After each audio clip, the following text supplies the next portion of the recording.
Aqui perguntam se o karma da alma é diferente do karma do ego.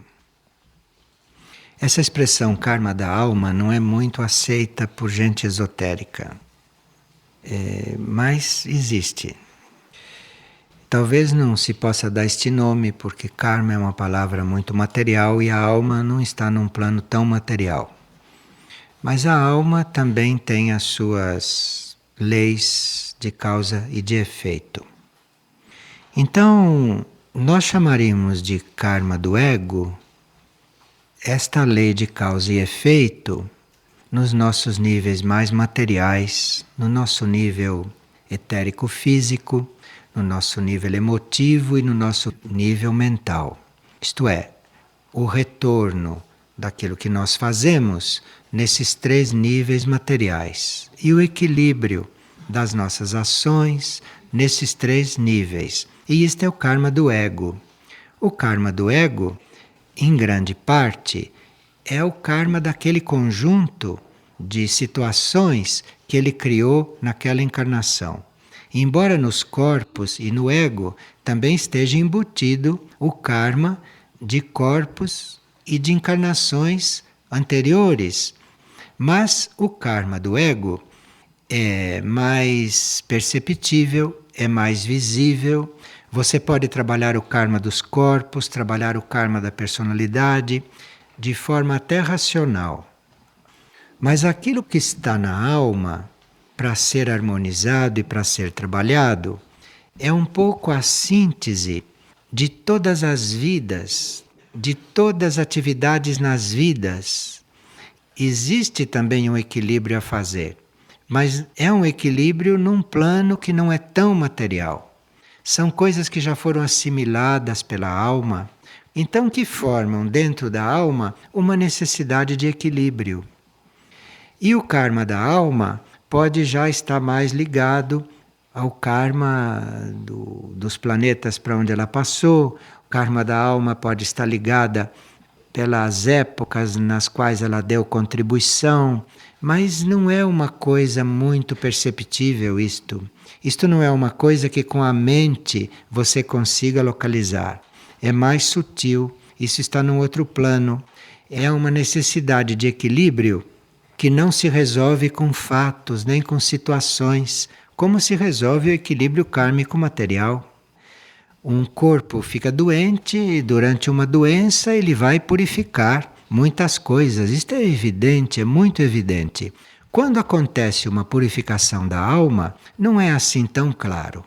E a alma, para ser purificada, e a alma para entrar nesse equilíbrio, para que ela fique cada vez mais pura, ela passa por processos internos, não por processos materiais. Ela passa por processos de renúncia, por processos de desapego, por processos de mais concentração, por uma atividade mais contemplativa. Então, por isso é que não se usa muito karma da alma. Porque karma da alma parece que a alma está ligada a fatos, parece que a alma está ligada a situações que vão resolver aquele equilíbrio na alma. A alma não está ligada a situações, a alma não está ligada a fatos. Ali são outras coisas que estão jogando neste equilíbrio. É a experiência da alma que terá que ser posta em confronto com aquilo que um grupo de almas deve resolver, deve trabalhar. A experiência da alma que deve estar afinada com um plano de consciência na qual ela vai entrar. Então, todo esse equilíbrio na alma não se pode dizer que seja causa e efeito. É causa e efeito aqui, no karma material. Mas na alma não é bem um jogo de causa e efeito, mas é um jogo de crescimento, de evolução, de ajustes dentro da energia da própria alma.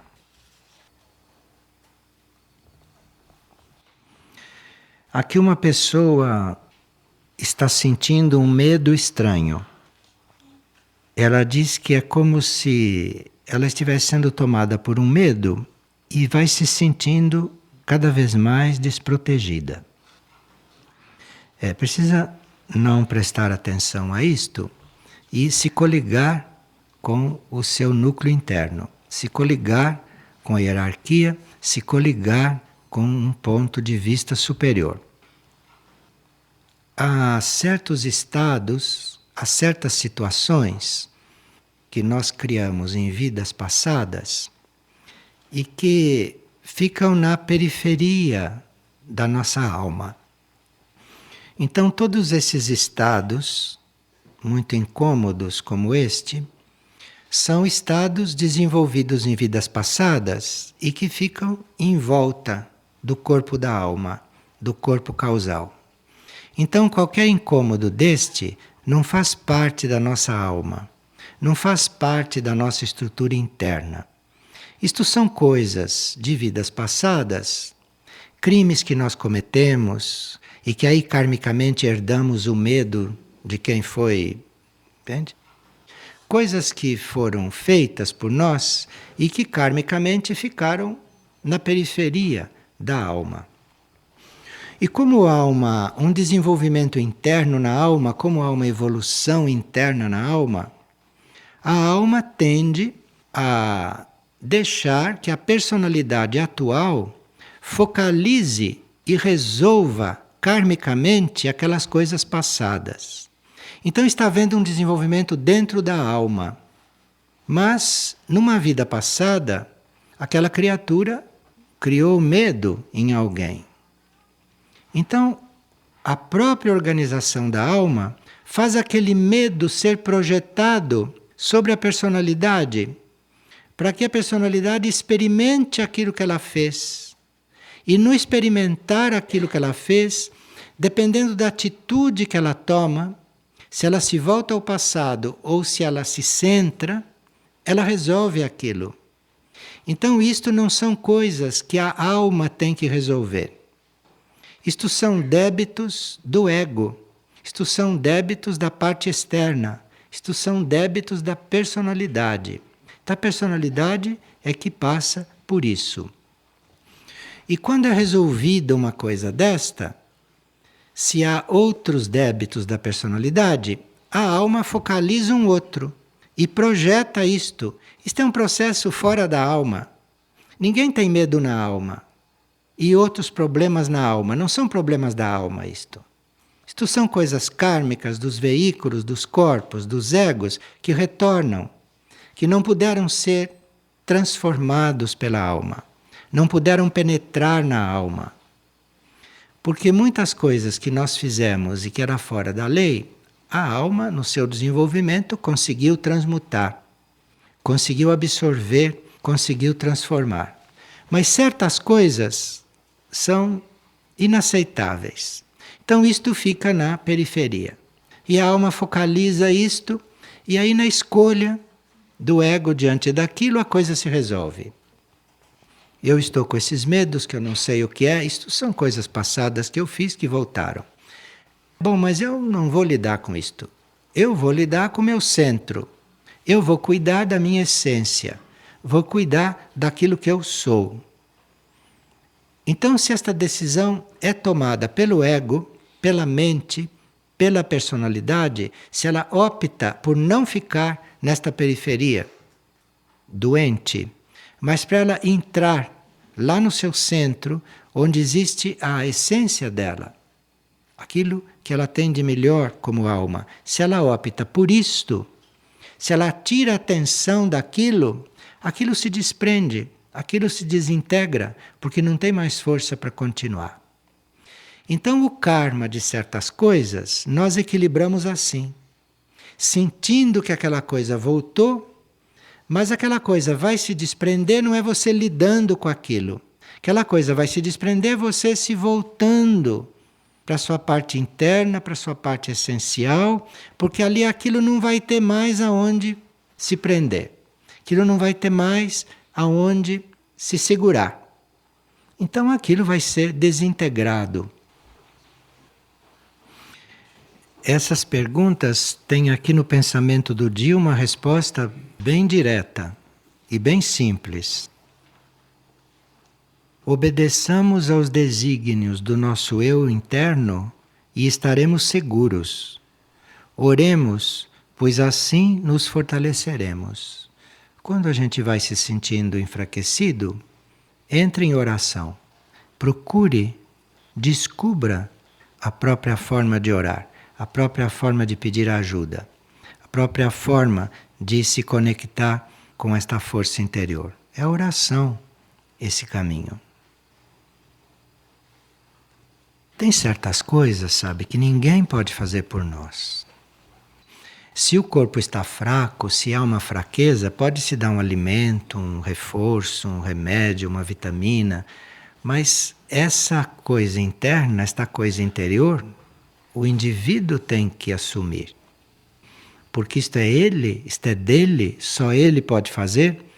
E se ele assume, aí vem ajudas especiais e extras. Mas sem este passo dele assumir isto, dele assumir esta busca como coisa prioritária, essas ajudas especiais não tem como vir, porque mesmo que venham, ele nem percebe que a ajuda está aí.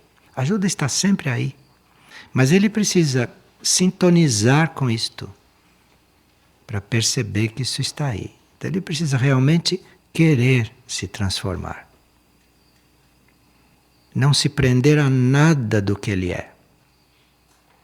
Porque senão fica tudo nesse plano da humanidade normal, da evolução natural e das coisas que ora são, ora não são. E o indivíduo precisa encontrar dentro dele uma firmeza, um ponto firme, de forma que com ele se possa contar. Porque se o indivíduo não está firme, não se pode contar com ele. Se pode contar com ele para certas coisas, mas para a maioria das coisas não se pode contar.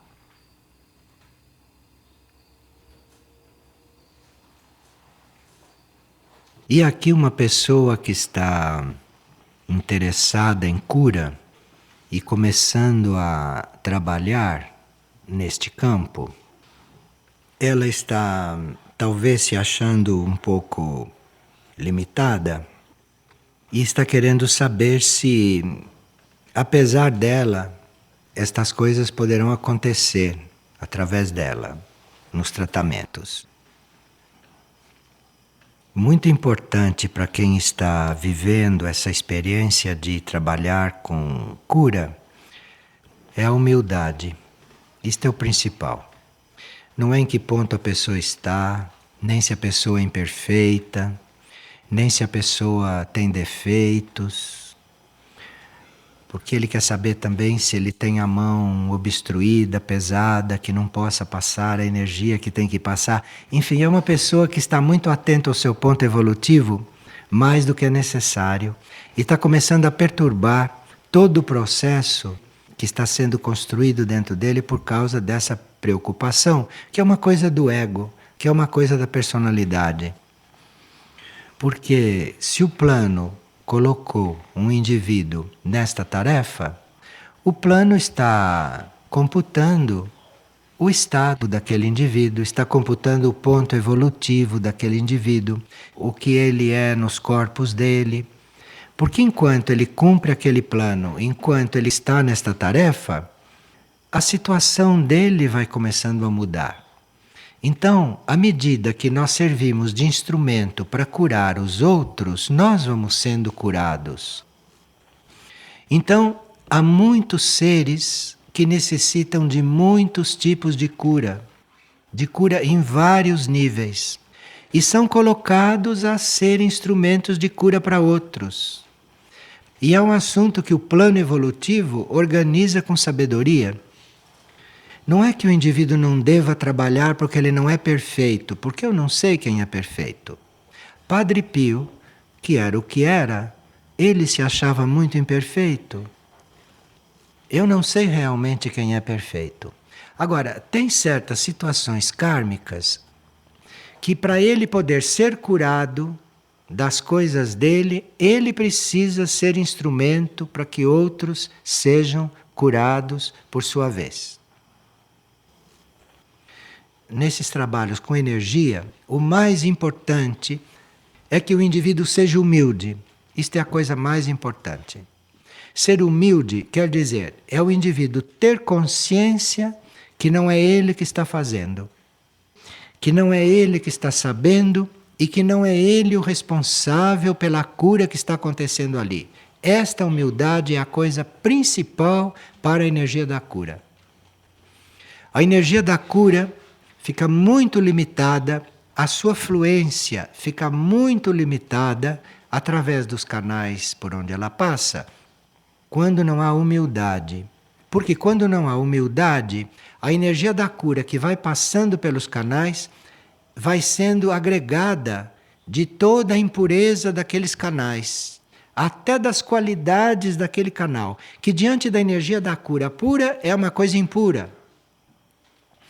Então a humildade, este saber profundamente que nós estamos ali realmente por um ato de graça. Porque no fundo, qualquer pessoa humilde poderia estar ali. Porque ali o que precisa é humildade. Humildade para deixar aquilo passar. Humildade para não reter aquilo com nenhum movimento próprio. Qualquer pessoa humilde pode estar naquela situação. Não precisa saber nada, não precisa ter técnica, ali precisa ser humilde. E o indivíduo pode ser competentíssimo, pode saber muito, pode ter um manejo das coisas, mas é na medida da humildade dele que a energia de cura mais pura vai fluir. Não quer dizer que não flua em um indivíduo menos humilde. Ela flui, mas ela vai ficar contaminada por aquilo que ele acha que ele é, por aquilo que ele está colocando ali de seu. Então, esta energia vai chegar bem limitada. Geralmente, quem tem esta humildade, humilde diz assim, eu realmente não entendo por que eu estou aqui. Eu não me entendo como eu fui posto aqui para fazer isto. Veja como é o contrário da pessoa comum que quer fazer isto. Ela quer ir curar os outros. Ela quer ir trabalhar como terapeuta. Ela quer, porque ela acha que aquele é o trabalho dela, porque ela acha que aquilo é que ela veio no mundo para fazer. Este não serve. Este, em princípio, não serve. Este pode ser o maior doutor do mundo. Este pode ser o maior técnico do mundo, este pode conhecer tudo, este não serve, porque ele não está ali porque ele foi colocado, ele foi ali pela vontade dele. Isto é coisa pessoal dele, e que pode ser até uma coisa muito boa, muito bem feita e muito positiva, mas não é nesse nível que esta pergunta está. Essa pergunta está no outro nível. Então, aqui precisa humildade. E aqui precisa, neste ponto, se possível, a anulação da parte pessoal do indivíduo. E se o indivíduo se encontra na situação de canal para uma cura acontecer, este indivíduo deve dizer, mas eu? Por que eu? Que graça foi esta? Percebe o que é um curador simples, um curador verdadeiro. Um curador real, não isto que a gente vê aqui na Terra. Então esta humildade, que a coisa está acontecendo e você sabe que, você não tem dúvida nenhuma que não é você, que aquilo não é você, que não é nada seu aquilo. Você teria que ter esta pureza, teria que ter esta não identificação com o seu ser pessoal. Estes são os pontos mais importantes para se trabalhar com isto. Depois destes 2 pontos vem o resto. É claro que esses 2 pontos não são totalmente inteiros e formados numa pessoa e num indivíduo. E por não serem nunca formados e perfeitos, nós temos que estar sempre trabalhando esses pontos. Nós temos que estar sempre com isso presente. Mesmo que eu pense que já sou humilde, mesmo que eu pense que eu estou ali impessoalmente, eu preciso continuar trabalhando isto, porque há sempre energia de cura mais pura para descer e que eu preciso continuar nesse trabalho de humildade, de desidentificação para ela descer. A energia que está descendo, aquilo que está acontecendo, é o que pode acontecer diante do meu estado, diante daquilo que eu sou. Então, por melhor que eu seja, eu tenho que estar sempre aspirando a uma maior humildade, a uma maior pureza, a uma cada vez maior desidentificação desta coisa pessoal, desta pessoa humana. E aí, não é importante se ela usa esta ou aquela técnica. Importante é a humildade e a impessoalidade. Isto é o principal. Se isto começa a despontar no indivíduo, o eu superior do indivíduo o leva a entrar em contato e a desenvolver a técnica que for mais adequada para ser desenvolvida naquele momento. Enfim, é o inverso, é o oposto do que a mente das pessoas faz normalmente. Isto na linhagem da cura, vista de um ponto de vista bem amplo.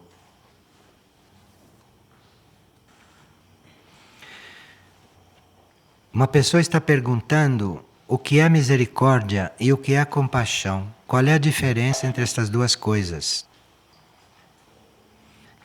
Existe esse som, compaixão, ele tem um campo de atuação. E este som, misericórdia, talvez tenha um outro campo de atuação. Não é menor nem maior, é um outro campo. Então, se nós temos compaixão e se nós dispomos de misericórdia, nós estamos em um campo maior. Nós estamos trabalhando em um outro nível de amplitude. Então, nenhum de nós vai achar que é capaz de misericórdia, porque a misericórdia é tão ampla. E a misericórdia, quando acontece, quer dizer, quando nós dizemos, eu estou aqui por misericórdia, eu estou aqui por causa de uma misericórdia, por causa de uma coisa tão ampla que conhece toda a minha história, desde o meu princípio como mônada até o desenvolvimento da mônada até hoje. A misericórdia tem tudo isto presente. Então a misericórdia é grande. Misericórdia não cabe num ser humano. A misericórdia não cabe numa alma. A misericórdia é um acolher, nos incluir, levando em conta tudo de nós, levando em conta o nosso ser inteiro. Então a misericórdia é só do alto que pode vir. Agora, entre nós temos compaixão um dos outros. Nós podemos esperar de alguém compaixão. Eu posso ter compaixão por alguém. Isto é, se eu já tiver chegado a uma certa compreensão do estado daquele ser. Uma compreensão mais ampla, mais profunda daquele ser. Então, se eu estou em contato com a alma do ser, eu percebo o que aquele ser está passando. Qual é o estado daquele ser? E aí vem esta compaixão, vem esta capacidade de lidar com aquele ser corretamente. Compaixão não é pena. Compaixão é isto que flui da alma para o seu relacionamento, para tudo aquilo que você manifesta. Então a sua alma já entrou em contato com a essência do outro, com a alma do outro. A sua alma já entrou em contato com a alma das coisas. Então ela tem a forma correta de ajudar. Ela tem a forma correta de colaborar. Isto é compaixão. Então a sua colaboração não vai perturbar o outro, não vai interferir na vida kármica do outro, porque na compaixão está incluída toda esta correção de como lidar com aquilo. Mas isto é a alma que dá esse sentimento. E nós podemos não ter consciência de nada disto e estarmos agindo com compaixão. Porque a compaixão vem da alma, vem do conhecimento daquilo com que você está tratando. Fora desse conhecimento interno, o que você tem do outro é dó, é pena, que é uma coisa humana. Agora, o que fazer com o outro? Como agir com o outro? O que realmente dar para o outro? Isso é só a compaixão que indica. Isto é só este conhecimento interno daquele momento do outro e daquilo tudo com que você está em contato. Agora, a misericórdia é maior porque leva em conta nós todos, e quando ela nos eleva, quando ela nos tira de um ponto e coloca em outro, enfim, quando esta misericórdia age conosco, é inacreditável, porque nós não conhecemos tantos lados nossos que a misericórdia conhece. Porque a misericórdia sabe que nós somos o único, que nós fazemos parte do único e que isto tem que ser realizado em nós. Então, misericórdia do alto não é favor nenhum para ninguém.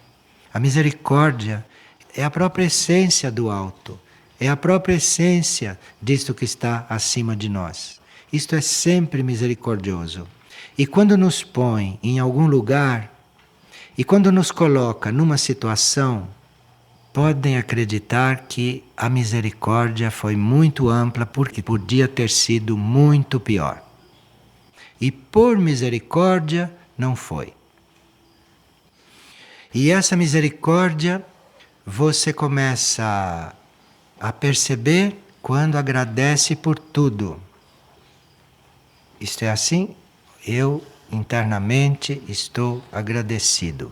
Aí você se torna capaz de canalizar esta misericórdia, você se torna capaz de receber esta misericórdia e de viver isto o tempo todo.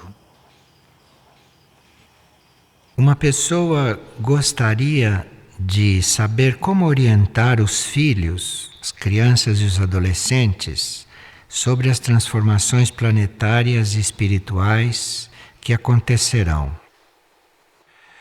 Hoje uma criança e um adolescente internamente está muito mais preparada do que nós para essas transformações. É que a vida externa não facilita o reconhecimento disto conscientemente, porque a vida externa leva para toda uma outra direção.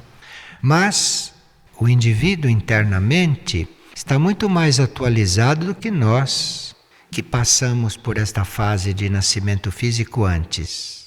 Então, esses que estão aí agora, esses estão muito mais atualizados internamente.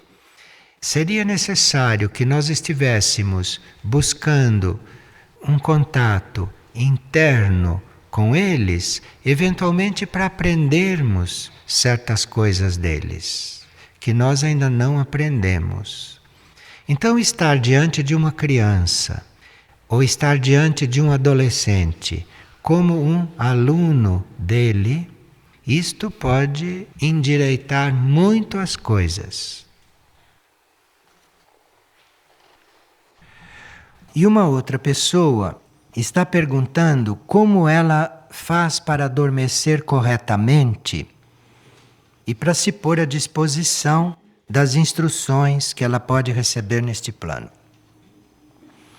Isto depende muito do que você está pensando antes de adormecer. Então precisa, durante o dia, enquanto está desperto, enquanto está bem consciente, ter esta intenção de não dormir pensando em coisas negativas. Ter esta intenção, porque aí na hora de dormir, isto já criou força dentro da pessoa e a pessoa consegue fazer isto. Talvez se ela resolva dormir pensando positivamente, só ali na hora de dormir, se ela se lembra daquilo, naquele momento, talvez ela não vá conseguir. Porque não houve preparo dentro dela. Preparo do mundo interior dela para ela fazer isto. Mas se ela coloca isto como uma intenção, como um voto, na hora que ela vai para o sono, ela se lembra disto e ela consegue adormecer com a mente positiva, com a mente em um plano harmonioso, com a mente em algo harmonioso. E com isto, quando o cérebro adormece, a consciência vai diretamente lá para onde pensou. Então, se você adormece pensando numa pessoa, como normalmente as pessoas fazem, se você adormece pensando numa pessoa, no momento em que os seus corpos adormecem, a sua consciência vai para junto daquela pessoa. Vai fazer uma experiência no mesmo nível em que aquela pessoa está e acorda cansada. Porque aquilo tem um outro ritmo, com aquilo está acontecendo outra coisa, aquilo não está vivendo o seu processo. Então você acorda cansada, você acorda desorganizada, porque passou todo o período de sono em contato com um ritmo que não era o seu. Você passou em contato com uma realidade que não é a sua. Então, se você faz esta intenção de, na hora de adormecer, não levar para dentro do sono problema algum, não levar para dentro do sono pensamento algum denso, terrestre e externo, e você então, na hora de dormir, coloca sua mente no ponto mais alto, melhor seria que colocasse na sua alma, no seu ser interno, no seu núcleo profundo, não? Pedindo ali que te dê um sono evolutivo. Basta pensar ali, basta estar voltado para lá, que o eu superior faz o resto. Imediatamente esta consciência é levada para o nível vibratório que ela pensou, que ela contatou antes de adormecer. E este sono é muito diferente do sono normal, onde as recordações do dia ficam se chocando, ficam se encontrando, ficam se manifestando. E tem pessoas que têm até noites agitadas, revivendo coisas que viveram no dia anterior ou nos vários dias da sua vida. Fica tudo isto lá no subconsciente, sem ter uma organização correta, e com esta maneira inadequada de adormecer, vai se parar naquele ponto que corresponde à qualidade do pensamento. Então você vai reviver uma coisa velha, que não faz parte mais dos seus ritmos, não vai fazer parte mais da sua história de hoje, que é uma coisa antiga que já aconteceu com você. Então você vai sonhar com gente que já morreu, vai sonhar com gente que você não vê mais, vai tratar de negócios com gente que você não tem mais nada a ver. Isto tudo porque você não soube adormecer. Você, na hora de adormecer, ficou numa zona indefinida, ou ficou numa zona negativa, ou se lembrou de tudo isto e foi direto reviver todas estas coisas. Então, por isso que certo tipo de sonho, que revela um material antigo da pessoa, que revelam cenas da vida de uma pessoa, dramatizadas, mudadas, mas que não têm valor simbólico, não têm valor evolutivo, revelam que a pessoa se coligou com coisas que estavam lá no subconsciente, eventualmente para serem purificadas, para serem dissolvidas, para serem transformadas, mas ela foi mexer com aquilo por causa da maneira inadequada de adormecer, por não ter colocado a mente numa direção evolutiva, mas deixou a mente no nível do dia, do momento que nós estávamos vivendo. Esta pessoa que trouxe esse assunto é uma pessoa que está trabalhando concomitantemente vários pontos que nos cabe trabalhar neste momento como grupo. E entre esses pontos, ela está trabalhando internamente um certo cultivo da intuição. Como é que a gente trabalha a intuição? Como é que a gente cultiva a intuição? É não acreditando naquilo que a mente concreta está trazendo. É não se baseando no próprio mecanismo mental. Então, o meu mecanismo mental pode me trazer ótimos pensamentos, o mecanismo mental pode trazer ótimas ideias, e eu devo ficar grato, porque já vimos que devemos ser gratos a tudo, né? Até pela mente nossa assim como ela é, gratidão. E mesmo que a sua mente funcione muito bem, mesmo que a sua mente seja muito lógica, mesmo que a sua mente seja muito ordenada, melhor do que uma mente toda tumultuada. Mas mesmo de uma boa mente, a gente deve estar sempre desconfiando. Porque mente é mente. Mente é matéria. Mente é matéria mental que está em contato com a mente coletiva e todos sabem o que é a mente coletiva. Então, mente é mente. Então, por melhor estado que esteja a sua mente, por melhor que seja a sua mente, por mais grato que você seja a sua mente humana, desconfie disso. Desconfie disso. Olha, muito obrigado, minha mente, por você ser assim, por você estar me trazendo. Eu, eventualmente, vou considerar isto. Não brigue nunca com ela. Vou considerar isto, vou levar isto em conta. Se você não está afinando muito, você diz, olha, espere um pouco. Eu penso nisto mês que vem. Nunca brigue com ela, porque depois fica muito difícil de segurar. Mas aí você está em contato com tudo isso, sempre sabendo e sempre considerando que acima de tudo isto está um conhecimento maior. Então, mesmo que a coisa tenha vindo da sua mente e que você tenha que seguir aquilo que foi trabalhado na sua mente, então você siga, porque é sinal que é aquilo e é sinal que naquele momento a experiência é esta. E a prova é esta. Mas mesmo que você esteja realizando aquilo que na sua mente foi construído e que deve ser realizado, mesmo assim, você sempre diga, eu estou aberto para um conhecimento superior. Eu estou sempre aberto para uma outra opção. É assim que se trabalha a intuição. É assim que nós começamos a nos abrir para esse nível intuitivo. E que nesta pessoa já está em movimento. Porque veja, uma coisa é nós traçarmos um plano mentalmente, com base em tudo aquilo que nós conhecemos, em tudo aquilo que nós já sabemos, experimentamos. Isto é uma coisa. E outra coisa é algo chegar pronto, sem você pensar. E isso já está acontecendo com esta pessoa.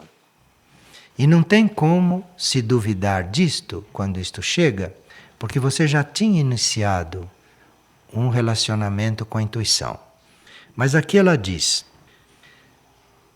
a minha pergunta é com relação à noite de sono que eu passei no labirinto. Eu fiz o labirinto sozinha e ao chegar no centro do labirinto, eu senti algo extremamente curador e libertador em mim. E era como uma clara mensagem, que não era com palavras, não era com pensamento, era uma coisa que se instalou, que lhe dizia que eu não me preocupasse em que ponto do caminho evolutivo eu estava, que eu apenas o percorresse no meu dia a dia, vivendo o eterno presente.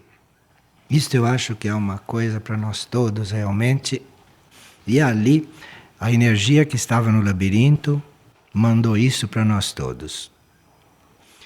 E ela diz, isto de não me preocupar com o ponto no qual eu estou, que vocês todos conhecem essa batalha, né? Vocês acham que estão num ponto, queriam estar no outro, e as coisas não estão acontecendo como vocês gostariam dentro de você. Quer dizer, esta coisa toda que é totalmente contraindicada quando se está voltando para a intuição. Porque a intuição faz assim, diz, olha, você não se preocupe com o ponto em que você está. Isto não tem importância nenhuma, porque qualquer ponto é o ponto. Você não se preocupe com isso. E você percorra o seu dia a dia vivendo o eterno presente. E ela diz que em seguida ela se recolheu para esta abençoada noite de cura e ela pôde sentir então a presença de irmãos maiores com a sua energia várias vezes. E ela termina assim, como me livrar desta desconfiança e como eu me entregar à cura? Como distinguir imediatamente certas forças que se aproximam de mim? Então ela está tendo as duas experiências ao mesmo tempo ela está vivendo uma situação de 2 níveis ao mesmo tempo e está fazendo esta transição da lógica, da mente concreta, da razão, para este novo nível intuitivo, para este outro ponto de consciência.